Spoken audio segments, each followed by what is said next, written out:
मौसम की अपडेट देती चलूं। आज के रोज मुल्क के बेशतर इलाकों में मौसम सर्द और खुश मातल जजी आबरआलूद, जबकि पहाड़ी इलाकों में मौसम शदीद सर्द रहने का इम्कान है।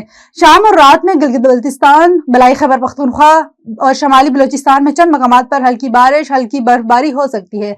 हफ्ते के रोज मुल्क के बेशतर इलाकों में मौसम सर्द और खुश मातल जजी आबरआलूद, जबकि पहाड़ी इलाकों में मौसम शदीद सर्द रहने का इम्कान है। शाम और रात में गिलगित बल्तिस्तान, बलाई खैबर पख्तूनख्वा और शमाली बलोचिस्तान में चंद मकामात पर हल्की बारिश, हल्की बर्फबारी की तवक्को है। गुज़श्ता 24 घंटों का मौसम मुल्क के बेशतर इलाकों में मौसम सर्द और खुश, जबकि पहाड़ी इलाकों में शदीद सर्द रहा। आज रिकॉर्ड की गई कम से कम दर्जा हरारत में लेह -10, अस्तूर -9, कलाम गोब्स -8, स्कर्दू -7, मारम जब्बा -5 और पारा चनार में -4 डिग्री सेंटीग्रेड रिकॉर्ड किया गया।